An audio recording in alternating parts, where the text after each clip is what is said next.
what's going on? This is Malcolm, and I am back with another Destiny 2 video. Just following up on my gameplay from last night. I did my Titan with Hellfire Heart. I'm on the Solar Warlock now with the Phoenix Protocol. I still don't have a pulse in this slot. Okay, let me find one. I mean, I know which pulse I would typically get. The BR battle rifle, whatever.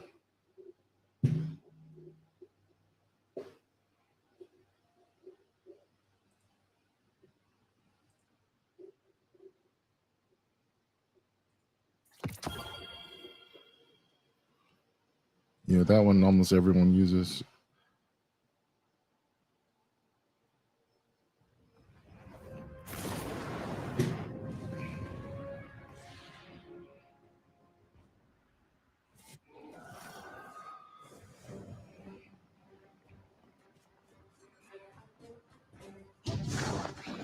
I wish they would bring back Mars like completely. That would be awesome. Okay, that's a signal they completed that one. Okay. And this one. Okay.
All right, let me actually equip this thing.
That was interesting, that explosion happened so far in front of him.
and reading you a I think I have machine gun bounty, right?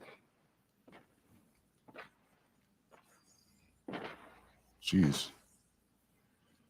Yeah, that high striker definitely got done quick. Perimeter towers in range. Stay hidden, Guardian. Arc. Coming in Boy. hot. SMG. Huh. Oh, just number of ops. And what's that? Fast and true, right? Okay.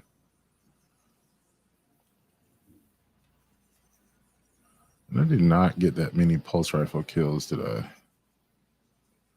No, I did not. Okay. Machine gun. All right.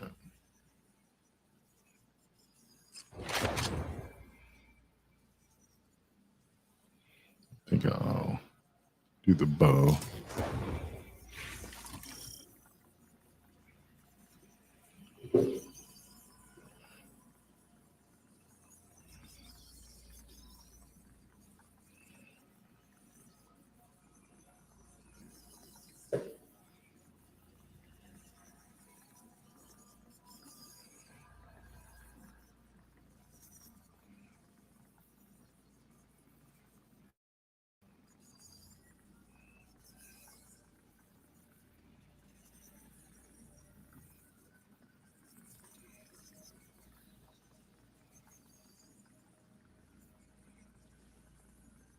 Moving back to a holding pattern. Good luck.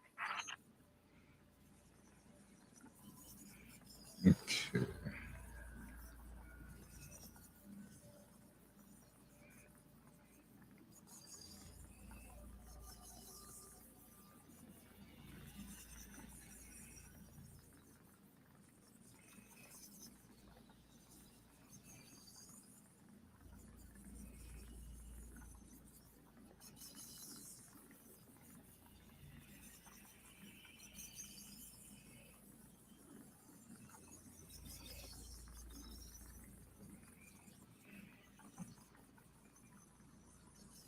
I'm Jeff Pierre. It's Thursday, September 7th, and our newsletter turns 2 years old today. Happy birthday to us. Let's get you caught up with today's 7 stories. Number 1, Donald Trump's trial in Georgia could last up to 4 months. The former president and 18 others are accused of conspiring to overturn the 2020 election in Georgia. Prosecutors laid out the timeline for the trial in court yesterday. They said the Georgia trial could feature testimony from more than 150 witnesses. It means that Trump could spend months sitting in a courtroom in Atlanta at the same time that he's running for president and juggling 3 other criminal cases. And in other legal news, prosecutors said yesterday that they plan to charge Hunter Biden this month. Court papers suggested that President Biden's son will be indicted on a gun charge. Number 2, Mexico's Supreme Court decriminalized abortion in federal health facilities. Yesterday's ruling means that more than 70% of women in Mexico will have access to legal abortion. That includes everyone who uses the federal health system, like federal employees, salaried workers who pay Social Security, and people living in poverty. It's a historic moment for women in Mexico. Acceptance of abortion is growing in the country. And yesterday, 2 women won their primary elections representing the country's leading political parties. It means that Mexico will most likely elect its first female president next June.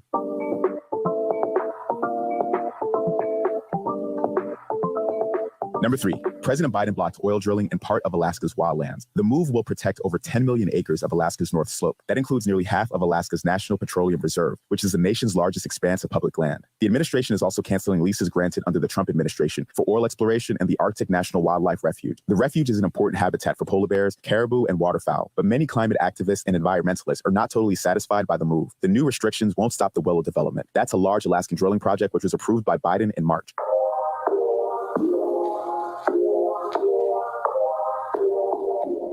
Number 4, Texas was ordered to move a floating border barrier in the Rio Grande. A federal judge said yesterday that the barrier is a threat to public safety. It's a 1,000-foot string of spike buoys meant to stop migrants from crossing the river. Texas has until September 15th to relocate the barrier to the U.S. side of the riverbank. But the office of Greg Abbott, the state's Republican governor, said it would appeal the ruling.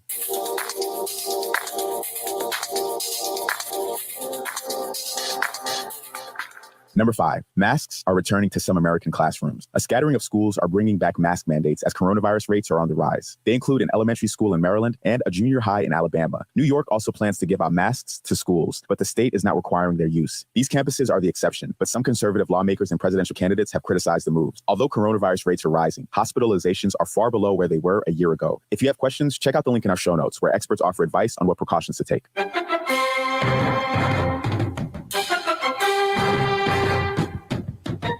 Number 6, the NFL regular season kicks off tonight in Kansas City. Patrick Mahomes and the defending Super Bowl champion Chiefs will face the upstart Detroit Lions tonight at 8:20 p.m. Eastern. The game airs on NBC. Most of the Week 1 games are on Sunday. One to watch, the Miami Dolphins visit the Los Angeles Chargers in the afternoon marquee game. And on Monday Night Football, quarterback Aaron Rodgers and the New York Jets play host to the Buffalo Bills. There are a number of storylines to watch this season. Can the Chiefs hold off Cincinnati, Pittsburgh, the Chargers, and other contenders in the AFC? Will Arizona, Indianapolis, and the LA Rams be historically bad? You can find answers to these questions and read more about the upcoming season by clicking the link in our show notes. Mama just killed a man. And at number 7, Freddie Mercury's piano sold at auction for nearly $2.2 million yesterday. It's a pretty important musical instrument. The Queen frontman used the baby grand to compose some of the band's most loved songs, including Bohemian Rhapsody. Sotheby's auction house said the $2.2 million price was the most anyone has ever paid for a composer's piano. It's at the center of a 6-part auction series in which hundreds of the star's possessions from his London home will go up for sale. That's the show for today. If you're feeling hungry later, the Washington Post analyzed 7.5 million Yelp reviews and developed a formula to identify the best regional pizza styles in each state. You can even search for the best pizza shops in your area. So check it out by clicking the link in our show notes and go get yourself an exceptional pie wherever you are. I'm Jeff Pierre, and I'll meet you back here tomorrow.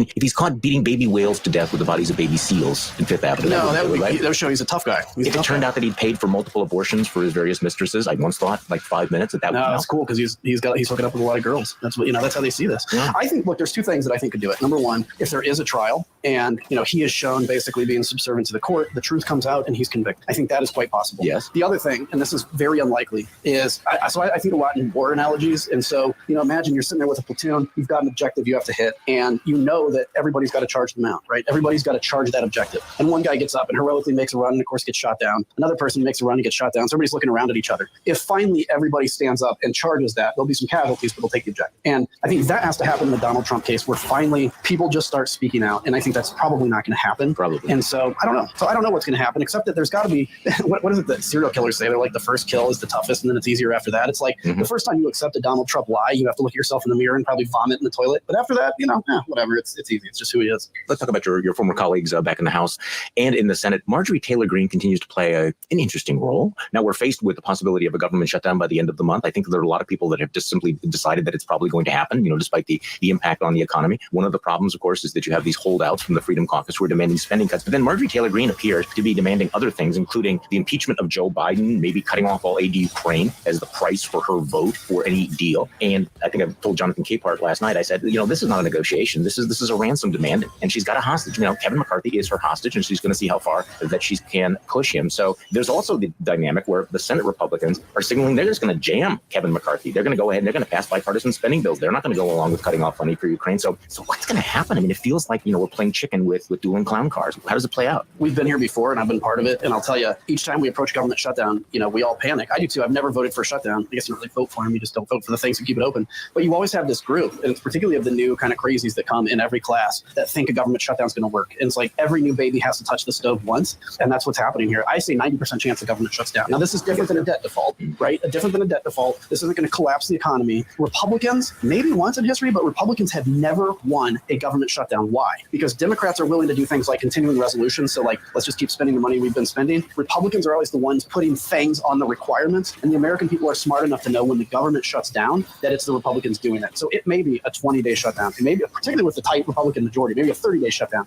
But the Republicans will lose, and they'll pay a price for it. And quite honestly, if the McConnell and the Republicans in the Senate work with Democrats to pass bills and send them to the House, that will guarantee that McCarthy has to cave, and probably the end of McCarthy's speakership. We're pretty close to it. Usually I understand even stupid positions in politics, but sometimes stupid is beyond stupid. And then there's Tommy Tuberville. And I want you to explain this to me. Tommy Tuberville, the senator from Alabama, who I've described as, and there's a lot of competition for this. I mean, to be the dumbest member of the Senate. I mean, if Marsha Blackburn is in the Senate, and I have so many Blackburn stories, by the way, from the House. It's just some next time. Oh, man, I can spend 20 minutes, yeah. I'm going to make a note on that. Okay. But let's talk about Tommy for a moment. He's got this hold on all of the promotions in the military. And you had this extraordinary episode yesterday where the three non-political, heads of the armed services write an op-ed piece saying this is disastrous. We don't have leaders now, in the major branches of the military. And, deep breath here. If Democrats were doing this, the Republicans would have their hair on fire. It would be treason. How dare you undercut the military? And here's the former party of national security, the Republicans, who are letting Tommy Tuberville kneecap the military at a time of rising tensions and higher costs. Okay, leaving aside why he's doing this, because he's Tommy Tuberville and he's stupid and he's deplorable and everything. Why are Republicans letting him do this? Why is Mitch McConnell allowing him to do this? Why is Chuck Schumer allowing one freaking senator to screw over the U.S. military? I mean, how is this possibly a political winner? I don't know. And I'll tell you, I've always been kind of against this, like, let's change the rules of the Senate argument, because I'm like, well, then the other side's going to be in. But I've come around on some of it, like whether it's spending bills in the Senate, we need to get past the filibuster rules, or whether it's something like this. The fact that one person out of 100, I mean, literally, you could have Bozo the Clown. He's not prevented from running, and you could put him in the Senate. You could, elect an avowed Nazi, literally, and put him in the Senate, and they have the power to stop this. I think that has to change. And I'll tell you, the fact that there are people that are unwilling to speak out on this or that are going along with it, the Republican Party, and I'm saying this as a military member, the Republican Party has always gone after the Democrats for politicizing the military. And I'll tell you, to an extent, there's some of it. When you have a Democratic administration, the number of times you have to sit at the computer and do social justice issues, kind of CBTs, it increases. But we're still very effective at killing the enemy. Now, the Republicans, I think, have no right to claim that against the Democrats, because they have taken what should be an institution with bipartisan support and try to jam their social issues into it and use that as the vehicle they can control for things like abortion and everything else. They are politicizing the last vestige of government that has bipartisan support. And honestly, Charlie, this worries me more than anything that has ever happened in this government is the politicization of the military, because that has always been the confident backstop. We knew on January 6th that no matter how bad it got, at least there was a military that in the worst case scenario could come in and fix it. If you start wondering that the military is on a political side, one or the other, and that's not even an option, that's when citizens ultimately end up taking up arms and things turn really violent. Okay, so I genuinely do not understand this part, though. Why don't Mitch McConnell and Chuck Schumer say, okay, you know what we're going to do? We're just going to have an up or down vote on this. We're just going to bring this to the floor and, screw Tommy Tuberville, because my guess is that it would be 93, 94 votes to confirm each and every one of these. Yeah. So why don't they do that? That's an answer for a senator, because I simply don't know. Okay. I mean, I would bring it to the floor. I would have him debate it out. I would make him, this idea of filibuster without actually filibustering. You just declare your intent to filibuster and then you have to go to a cloture vote. I would make Tommy Tuberville actually go onto the floor and filibuster, and speak until he pees his pants. And then pound him. Yeah. This is a nightmare scenario. I would think that he's going up against, the heads of all of these armed services. You're having flag officers telling him the consequences of this. For a Republican to do this is just extraordinary. So absolutely. Okay, I'm probably going to get ratioed on all of this, but I was going through social media this morning, seriously, and I scrolled past a video of Chuck Schumer speaking on the floor of the Senate about something or other. Okay. And I'm thinking, oh, wait, I haven't seen him. And where's he been? Yeah. We see Mitch McConnell all the time. It's like Chuck Schumer is the majority leader of the United States Senate. They control the Senate. And yet, where is this guy? I do worry that the Democrats just think they're going to win all these things by default. It's funny you say that, because you mentioned it and I'm like, oh yeah, I haven't seen him either. McConnell's gotten a lot of attention, obviously, with his freeze ups lately, but not a great attention. No. Well, what's the thing that you say? What's the most dangerous places between a camera and Chuck Schumer? And now all of a sudden he's quiet. The Democrats, I don't agree with Democrat economic policy, but I think they have a lot to brag about. They need to be out there bragging and talking because they're losing that fight right now. So yeah, I don't get it. I don't know where he's been. Okay, so let's talk in the minutes we have left about Ukraine. You have been very, very outspoken about all of this. There's been this 3-day operation by the Ukrainians, but there are doubts about the success of the counteroffensive. And I feel like we've been having this debate every single week since this war began. What should we be doing for them? Are we doing enough? Are we giving them what they need? And was it fast enough? And I guess I think back, and I've heard both sides of this, and you got a lot of flack for talking about a no-fly zone, but it seems to me, and you tell me because this is in your wheelhouse, it seems naive to expect that a modern army can mount an offensive or a counteroffensive without air superiority. And there has been this tremendous reluctance to give them air power. What do you think? Right. So Charlie, here's two things that annoy me. These anonymous leaks from the Pentagon that have said that the Ukrainians are too casualty averse, right? Look, we left Afghanistan because we were losing a guy a month. I don't mean to denigrate that loss. That's a very serious loss. But if you're going to say the Ukrainians are casualty averse because they're losing hundreds and hundreds of people, charging a trench like in World War I, and they don't have air power. We train them in combined arms, maneuvers, which includes air power. We refuse to teach them about how to get through, landmines because we haven't dealt with landmines in so long. Look, here's the deal. Every time, and these early conversations on the Bulwark, I remember you'd have a few people even arguing with what you were saying when you were like, we got to give them this stuff. It's like, look, everything that at one point we said we have to give Ukraine, we ultimately end up giving it to them, and we end up giving it to them late. Imagine if at the very beginning, I think the Biden administration finally now understands that Russia's not going to nuke us. They're not going to use nukes. I think they understand that now. Imagine if we could go back a year and they were operating F-16s now. They had Abrams. They were using ATACMS. The military tries to play like we have a limited number of ATACMS. We do have a limited number of ATACMS. We also have a missile that is being produced to replace that. These things are going to be destroyed because they're getting old, and we're scared to give them away. They need to step up and say, get this done. I've come around to believe that it's not really necessarily the Biden administration that's being slow on this. I think it's the Pentagon, but I think the Biden administration doesn't know how to push back on the Pentagon. The Pentagon are bean counters. Their job is to make sure we have enough ammunition in every possible theater of war to win. I get it. Politicians have to come in and say, we're willing to take a risk, and the risk is we have a chance to defeat one of the greatest enemies of the United States without firing a shot from our own guns, and we're going to take that risk and do it. And that's where we're at right now. So you have a book coming out this fall, Renegade, My Life and Faith, the Military and Defending America from Trump's Attack on Democracy. So Adam, when are we going to see this thing? It's coming out October 17th. I'm doing the audiobook as we speak. Well, not like right now, but this week. And that's a tough process. But yeah, I'll be posting something in a day or two about pre-orders. So pre-orders are very helpful, but definitely I think you guys will like it. And it's a good view. I'm looking forward to it. Adam Kinzinger, former congressman. Thank you so much for coming back on the Bulwark podcast. You bet. Anytime. And thank you all for listening. I'm Charlie Sykes. We will be back tomorrow, and we will do this all over again with a new episode of the Trump Trials. The Bulwark podcast is produced by Katie Cooper and engineered and edited by Jason Brown.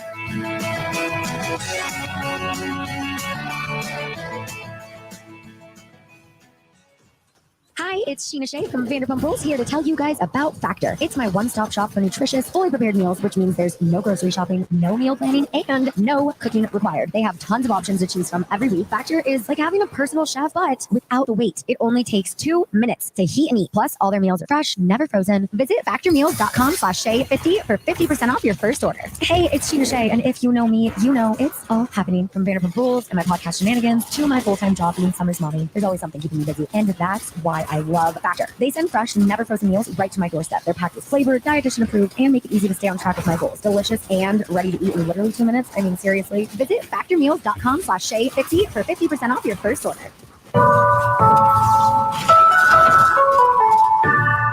It's Thursday, September 7th. I'm Priyanka Arabindi. And I'm Juanita Tolliver, and this is What a Day, the podcast that is not your source for news about Joe Jonas's and Sophie Turner's divorce. Yeah, we are not your source for news, but we could be your source for gossip because, listen, we know a lot of it. I'm trying to mind my business. I'm reformed. Juanita is reformed. I'm not quite yet. On today's show, President Biden ends drilling in millions of acres of Alaska's wilderness, plus a judge ruled that Donald Trump is liable for defaming E. Jean Carroll once again. But first, it's only been 5 weeks since Justice Janet Protasiewicz was sworn in to the Wisconsin Supreme Court, and state Republicans are hell-bent on getting her kicked off the court before she even hears her first case, y'all. Unfortunately, par for the course for these people. They will not allow us to have just one nice thing. Yeah. No, that would be too much for them. So tell us what's happening here. Definitely a moment when our mothers are like, this is why we can't have nice things. Precisely. Thankfully, Republicans' previous complaints against Justice Protasiewicz and statements she made during the campaign were dismissed by the State Judicial Commission back in May. But now, Republicans are threatening to escalate things by soft-launching the idea of impeaching Protasiewicz for statements she made about legislative maps. So what are Republicans claiming that she said? During the campaign, she referred to the maps as, quote, unfair and rigged, though she never stated how she would rule on a case about the maps. Honestly, the Republican complaints here are completely ridiculous, and they're definitely grasping at straws while attempting to literally overturn the will of Wisconsin voters who turned out and voted for Justice Protasiewicz. Right. So is it safe to assume that this impeachment push is about this shift towards a liberal majority of the Wisconsin Supreme Court? Is it actually like rooted in anything real, or is it just about that? 100% it's just about that. Like, this is entirely about the liberal shift in the state court and the reality that in the near future, the panel of justices could hear and rule on cases related to legislative maps and abortion access, two massive issues in Wisconsin that state Republicans are used to having control over. And let's be real, the threat to impeach Protasiewicz started even before the election happened. They were afraid of her then, and they're afraid of her now, especially since the control they enjoyed for the past 50 15 years is gone. Right. Here's what Ben Wickler, chair of the Wisconsin Democrats and friend of WAD, said about the impeachment push yesterday to local TV station WISN. An attempt to impeach Janet Protasiewicz would be an absolute political, moral, and constitutional disaster. The gravest mistake that they could make that would backfire on Republicans and engulf them in election to come. I love Ben Wickler. I respect that man so much, but I have to say that is every single thing these people do every single day is just a disgrace. It's Right. tough to say, but I mean, yes, this is patently disgraceful. Yeah, and on top of Wisconsin Republicans arguing that Protasiewicz has already prejudged these cases, they claim that because she received millions in campaign donations from the Wisconsin Democratic Party, that she must recuse herself from these cases. Okay, y'all, there are 3 critical notes here, though. First of all, the justice hasn't prejudged anything. I mean, the Judicial Commission already dismissed those complaints. Second, the court hasn't even decided whether or not they will hear the cases about the legislative maps that are pending. And third, the state Democrats are not a part of either of those cases anyway. So campaign donations have nothing to do with any of this. And if I was being really an asshole, I would have went and found the campaign contributions to the conservative justices on the bench, but I don't have time for all of that digging. I'm sure it's there. Oh, yes. I'm sure it's hiding in plain sight. Not too hard to find. But I love when you lay out things for us. Just 1, 2, 3. Real simple here. Thank you for that. What is at stake here if they end up going through with it and she is impeached? So just to level set here, the only grounds for impeaching an office holder in Wisconsin are corrupt conduct in office or committing a crime or misdemeanor, neither of which are part of why Republicans think she's impeachable. Okay, now that that part is clear, if the justice is impeached, she will be barred from any duties as a justice, including voting on cases, until the Senate acted. That would split the court 3-3, conservative, liberal judges. Now, if they impeached her and the state Senate convicted her before December 1st, Democratic Governor Tony Evers would name a replacement who would then have another election next April, when the Republican presidential primary will be on the ballot, meaning that conservative voters would be highly energized and engaged. And when you pause and think about each of these steps, it makes it abundantly clear that this impeachment push is all about undermining the will of the voters, plain and simple. Right, as they are doing in so many places around the country and attempting to do. So how are allies and activists working to back up Justice Protasiewicz right now? What's going on? Yeah, the state Democratic Party is taking this threat of impeachment very seriously. And yesterday, they launched a $4 million campaign to effectively deter the state Republicans from going down the route of impeachment. The campaign will include, quote, digital and TV ads, in-person voter outreach, and a website.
Insubordination, then.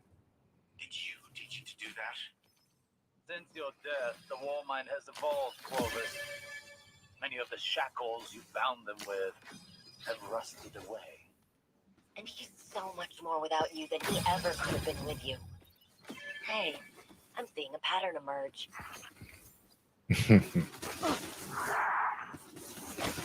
There's still enemies here? Oh god, I don't know why that made me laugh so much. You shoot us so many times that it got about to turn around and kill it, and it's oh god. I was almost afraid that I'd lose my my flawless on that run. For whatever reason, I have been chasing after flawless strikes because it's something I just started doing. I don't know. Oh, let me see if I can zoom in on it. So you have a a banner or whatever you call this. I can't remember. And you can display any stat that you want. And for whatever reason, I choose. How do I? Sure. Yeah. Flawless strikes, I guess. There it is.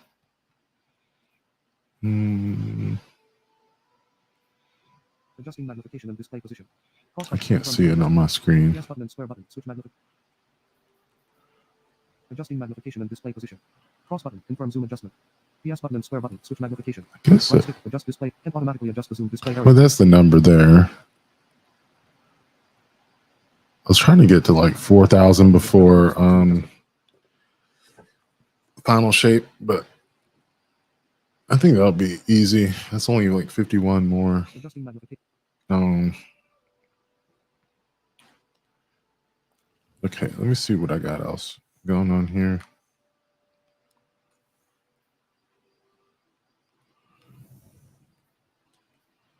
Phoenix Protocol is pretty fun. However, I'm thinking about doing a strand build.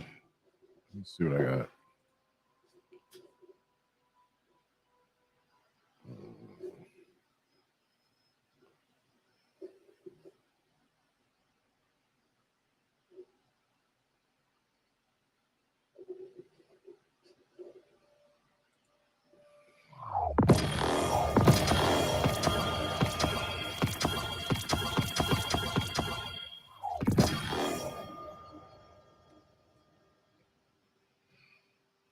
I think I will use this scout here. This fusion. And I will probably stay on the machine gun there.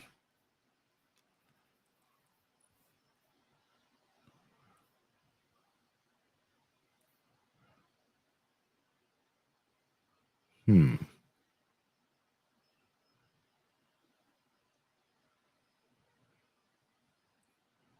guessing I should just stay on both of those. And I have the sever ability and all of that. Okay, that's fine. And see mods here.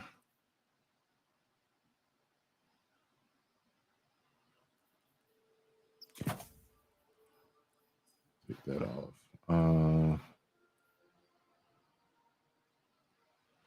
Yeah, definitely firepower. This I would change to harmonic loader. Fastballs. Yeah, I guess so.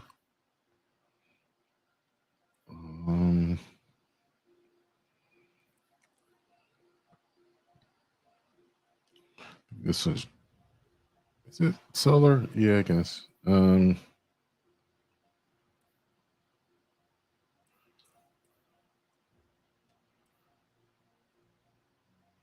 Yeah, this is fine. I'm just going to add a siphon mod on the helmet. I just need to switch out here.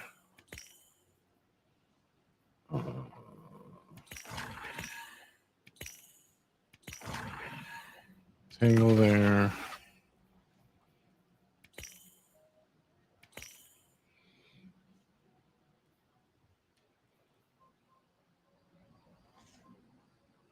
Solar strand siphon, right? And yeah.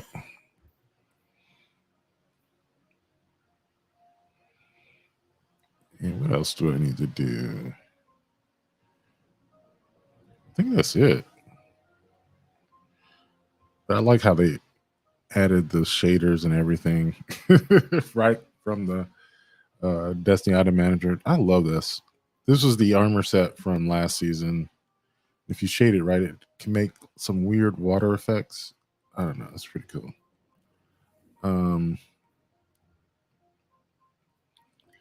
Let's go strike. Now, I didn't check what grenade I was using. Oh, no, it's threadling. Yeah. So, of course, I can consume my... I can use this to consume my grenade and make a bunch of threadlings, which is what I'm going to do because my exotic is all about the threadlings. Magnification and display position. Cross button, confirm zoom adjustment. PS button and square button, switch magnification. Right stick, adjust display area. I should be trying to make more tangles. Adjusting magnification and display position. Cross button, confirm zoom adjustment. But I think adjusting magnification and display position. Cross button, confirm zoom adjustment. PS button and square button, switch magnification. Right stick, adjust display area.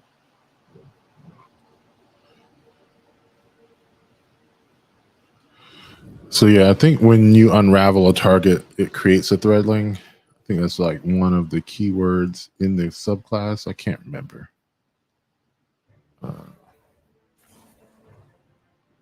Anyway, so it's built in, but there's also a artifact mod that makes things do threadlings, and this scout rifle makes threadlings on precision kills. So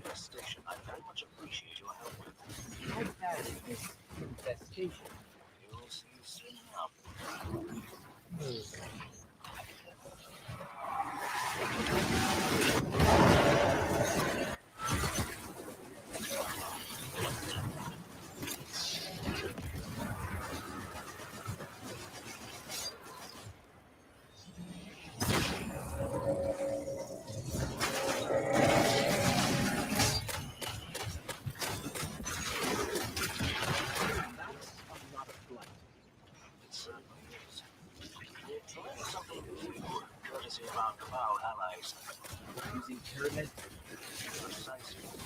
Protect that device, clear out the blight. And how much of this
actually working.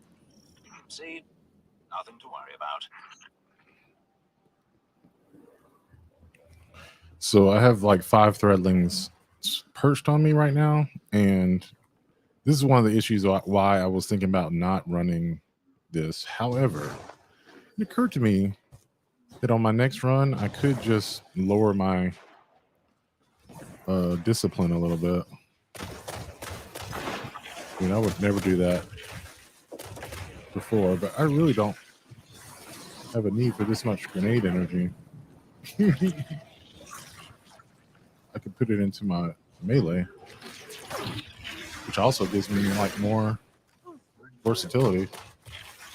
I think overall I would get more damage out if I created a gameplay loop.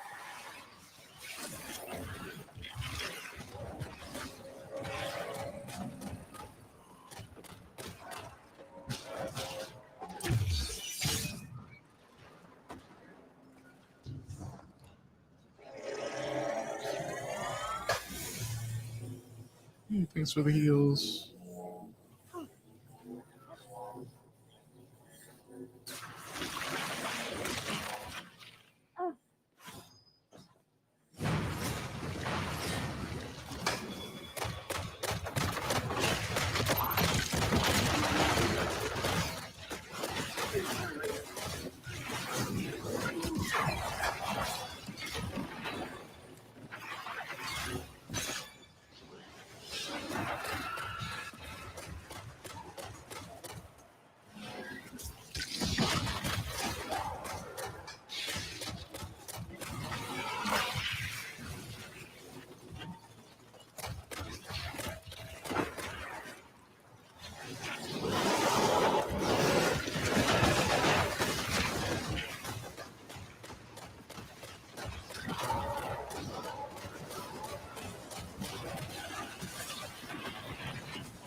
One of them is bound to be a bit bigger than the rest. And fleshy with tentacles? Never have seen or worn it recently. Yes. Out it goes.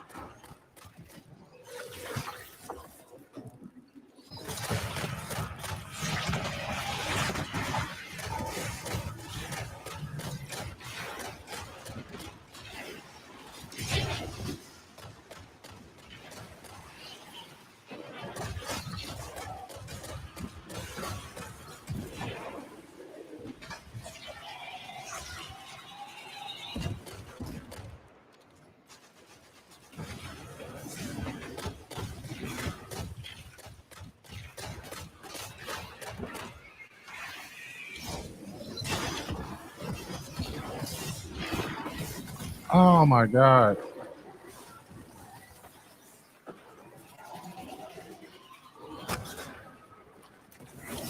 I did that to myself, though. I really did.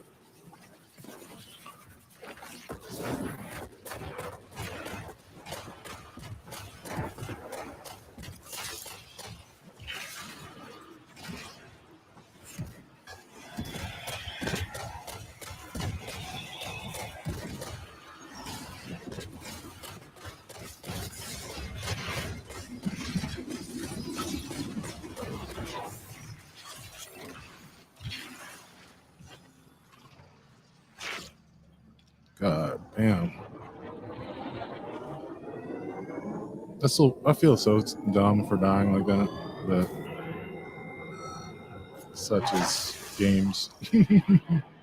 Such is life. But ban drilling in 13 million acres of wilderness in Alaska's National Petroleum Reserve, and that it will cancel the drilling leases that were issued under President Trump in the Arctic National Wildlife Refuge. In a statement, President Biden said that the protections would, quote, help preserve our Arctic lands and wildlife while honoring the culture, history, and enduring wisdom of Alaska natives who have lived on these lands since time immemorial. Oh, I love to see every bit of this. Tell us more about the details of this announcement and about this area. Yeah, so let's start with the drilling ban component. The ban explicitly prohibits new oil and gas leasing in 10.6 million acres of the petroleum reserve and adds strict requirements and safeguards to another 2.4 million acres. So that is 13 million in total. According to the Biden administration, these are the maximum protections and would apply to nearly half of the National Petroleum Reserve in Alaska. And for that second component, Interior Secretary Deb Haaland will cancel all 7 of the leases that the Trump administration issued within the Arctic National Wildlife Refuge. For context, the area is the largest remaining stretch of wilderness in the United States. It is roughly the size of South Carolina, so not insignificant areas of land that we are talking about. And it's home to all sorts of wildlife that depend on that land and water to survive. When the Trump administration issued these leases back in 2021, it undid 6 decades of protections for the area, and reversing that decision was a campaign pledge by President Biden that he is now seeing through. Oh, I love a Uno reverse. So how has this been received so far? Yes, so it's a positive development, but these policies do nothing to stop the $8 billion Willow oil drilling project in Alaska that Biden came under fire for approving earlier this year, which very, very important caveat.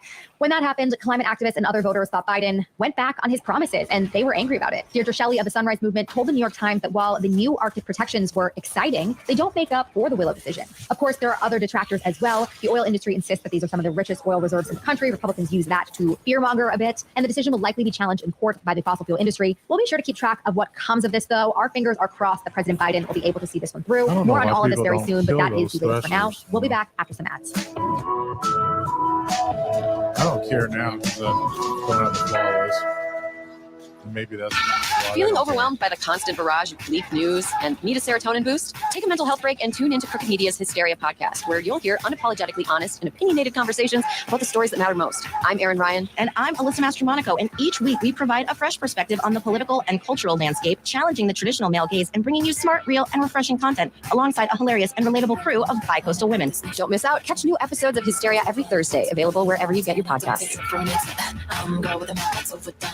What a Day is brought to you by Looney. If you suffer from PMS symptoms like food cravings, mood swings, pain, or breakouts, Looney has got you covered. It's a daily supplement formulated by doctors using ingredients that work with your body to get to the root cause of your PMS symptoms and support your mood across the month. A good chin zit once a month, it goes a long way. But you know what really goes a long way? Body literacy. And once you pick up a Looney t-shirt, you will learn a lot because it's fully educational. 1,000%. If you are looking for relief from your period or PMS symptoms, Looney's Balance Beam Mood Complex is for you. Plus, their ingredients are 100% non-GMO. They're free free of endocrine disrupting chemicals, they're vegan, and they're cruelty free. Use code WAD for 20% off your first order. And for this week only, you get a free t-shirt with every new subscription. See the site for details. Juanita is a very big fan. Mine has not arrived yet. I'm a little jealous. I feel a little left out, but I'm excited. You will be 1,000% delighted by the educational graphic that you can learn from, but everybody walking behind you will learn from. It's got parts, labels. Exactly. I mean, people are going to be stopping me in the streets. Yes, they will. I promise. Oh, yeah.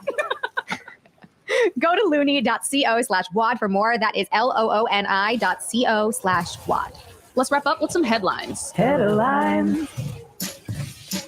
We'll start with some good news out of Texas, which is rare, so let's savor this, y'all.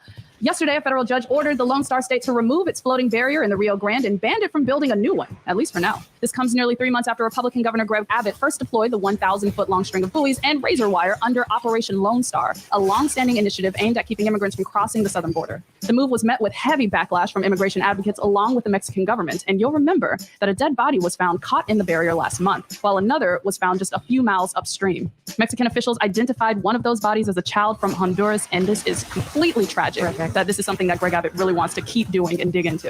The Biden administration sued the state of Texas, arguing that Abbott did not have its permission to install the barrier, and yesterday, a federal judge agreed, issuing a preliminary injunction to get the barrier removed. Abbott's office has already appealed Wednesday's ruling, saying that the governor is, quote, prepared to take this fight all the way to the U.S. Supreme Court, just like he's prepared to keep harming and doing the most to abuse people who are just trying to seek a safe haven. It really is alarming. It really seems like he is actively searching for ways to inflict harm on these people, and in doing so, probably actively neglecting concerns in his state. Oh my God, 100%. I don't think he really cares about that all that much.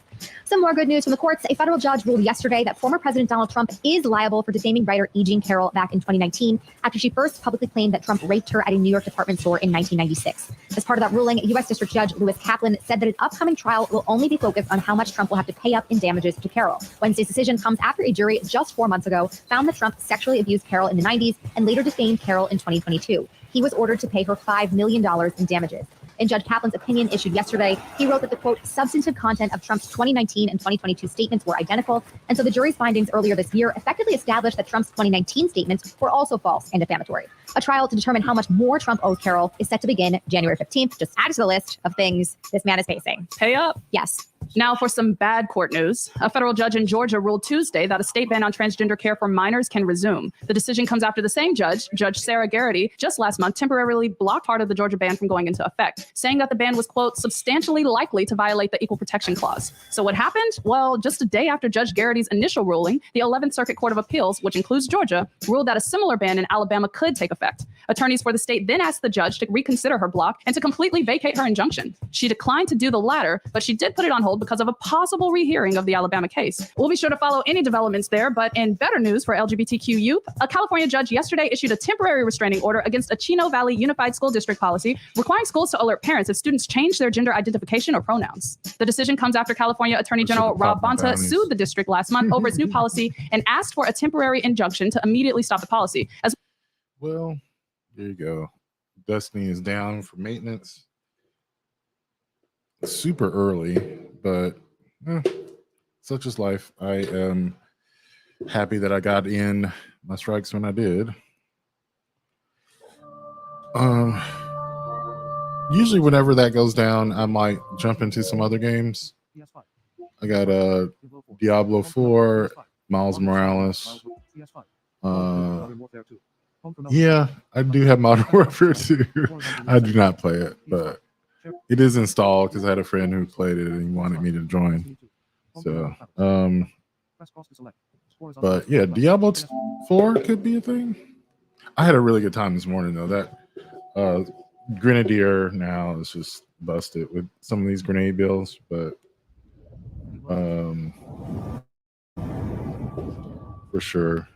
But I just wanted to thank everyone who joined me last night for my live stream. It was pretty awesome. I have the video in my editor right now. I should go down and listen to it again. The condensed version. And then typically I could like chop them up into different segments inside the media